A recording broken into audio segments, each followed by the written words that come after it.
Well, in an historic ruling yesterday, the High Court of Australia quashed the child sex abuse convictions against Cardinal George Pell.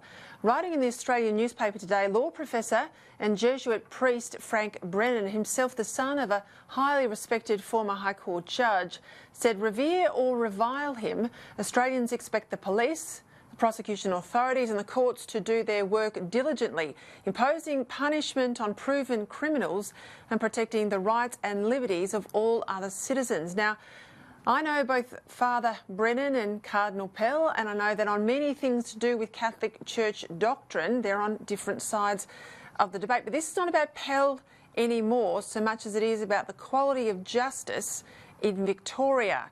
Here's Frank Brennan today speaking with my colleague, Kieran Gilbert. The tragedy in this case, Kieran, is that the policing that was done by the Victoria Police in this particular case was very shoddy. The supervision of the brief by the Director of Public Prosecutions of Victoria was shoddy. The way the Director of Public Prosecutions conducted itself, particularly in the High Court, was appalling. And so what we've had is a situation where it's been very difficult for people to get a ready resolution of matters.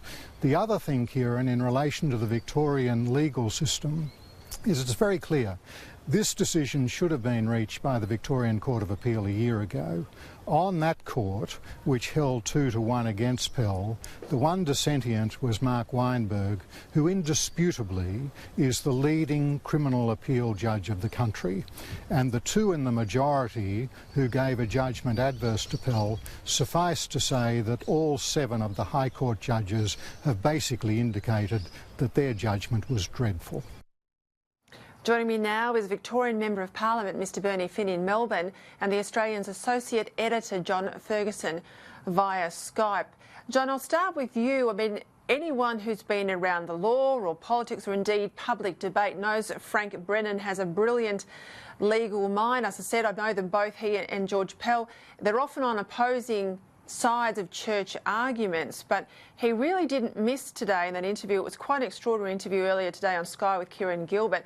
You know, is he right? Is there now necessary reform needed, or at least a serious inquiry about the Victorian legal system and indeed Victoria Police? Oh, look, Peter, I think my answer to that would be absolutely an inquiry would be valid and possibly even needed. There's been talk very privately of a push for a Royal Commission. I think it's not just one element of the system. I think it's just how the totality of police, the judiciary, the prosecution and others conducted themselves and how the system got to this point where Cardinal Pell, fundamentally the case was just terribly weak. And I think that's a point that a lot of people have known for a long time. But unfortunately, the police did not do their job. And if they had have done their job, they would have realised that at the very least, yes, they had a compelling complainant, but none of it added up sufficiently to get it through every layer of the court system.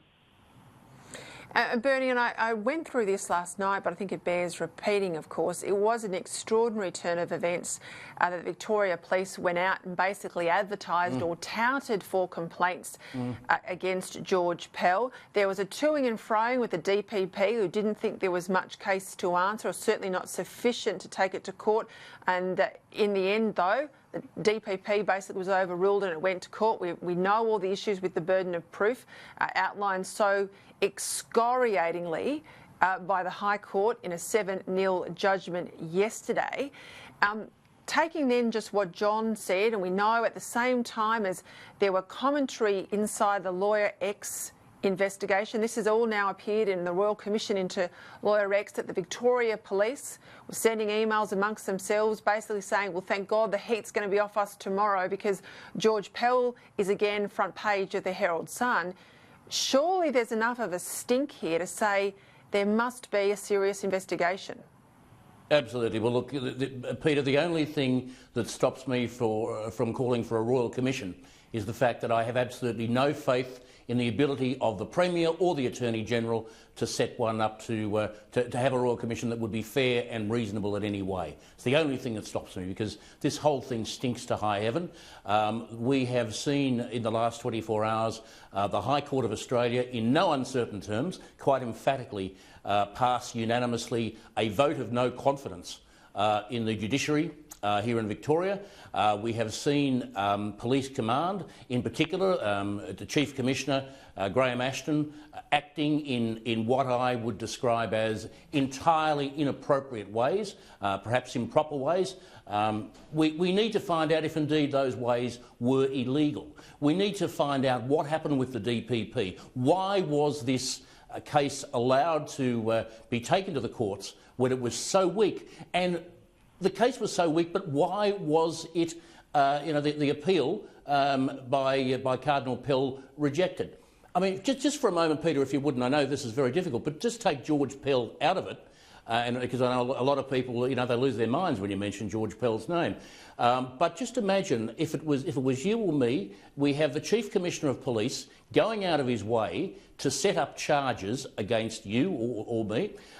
We have Police Command involved in a way that is highly questionable, to say the least. We have the DPP not really wanting to do anything, but ultimately doing so anyway. We then have two court cases, one that was incomplete and inconclusive, and another one where we're improperly convicted. Yeah, look, I take your point, Bernie, and I don't want to say set up. I want to go back and just caution you not to say set up charges against someone, but canvass likely charges. I think that's a safer legal term. Interestingly today too, John, in the exchange a bit earlier with Frank Brennan, he made some comments I thought was very telling about the likely retirement of Graham Ashton. He's the Commissioner of Police in Victoria, and who may well replace him. And this is what he had to say. We've got a situation like that. It does require very critical and sensitive Victorian police work. I give full marks to the Victorian Police for accompanying victims and complainants on their journeys on these things, but where I'm very critical of them is that I think they have done a great disservice to this complainant, because basically they then disengaged in doing just the ordinary detective work. If I could give one example, Kieran. When the police flew to Rome with the Deputy Commissioner of Police, Shane Patton, and he's got his name in the ring there to replace Mr Ashton when he goes later in the year, so this is very deep in the Victorian Police Force, their commitment to this case.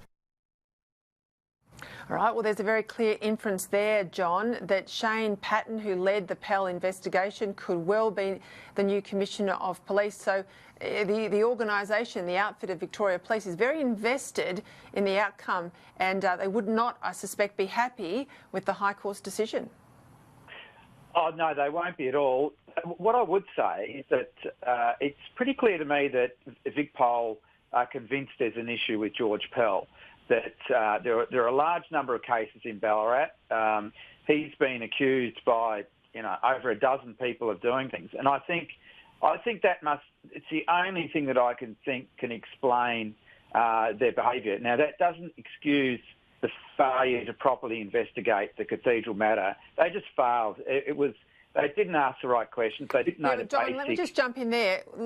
We've got a Royal Commission in Victoria that shows you that there are serious systemic integrity questions to be asked and properly pursued in relation to Victoria Police. That is on its foot now. And the debasing, the travesty of an informant also acting as defence barrister in terms of Nicola Gobbo. So all of that happens. At the same time, there's this parallel investigation to George Pell, and we're all meant to sort of understand that the police have almost corruption allegations against them on one side, yet they were squeaky clean and everything was above board in relation to George Pell on the other side. Now, excuse me, but I am not that stupid. Look, I'm not disagreeing with you. I suppose I'm just trying to get inside their head. I think the curious part about the pursuit of Pell, Operation Tethering, which began in 2013, was the exact same time that the police force was at war with the Catholic establishment in the parliamentary inquiry that preceded the Sex Abuse Royal Commission. that history there, I put it on the record. There's no doubt that the Force and the Church were at war, and there's no doubt that the Force went after Pell via Operation Tethering. We're looking for victims. They found one, but crazily, they didn't actually have the capacity to go through the very basic nature of Catholic church practice, which has led us to where we are today. All right, Bernie Finn, I've got to go quickly, but where is the opposition on this? I have to say you've been mightily silent. It's good of you to come on the show tonight. But this isn't about George Pell or the Catholic Church. This is about any Victorian who could be put in the same situation. Well, look, until yesterday, we were unable to say anything, and I have been so frustrated over the last year, knowing what's happening, knowing that an innocent man is in jail, and I haven't been able to say anything until yesterday, and I'm endeavouring to change that, and I'm sure the opposition will change that in the not too distant future as well. So, you know, this situation is appalling. It is a dreadful stain on justice in Victoria, and we need to make sure that this never, ever happens again. Well, it won't unless there's sunlight, gentlemen. John Ferguson, Bernie Finn. Thank you for your time. Thanks, Peter.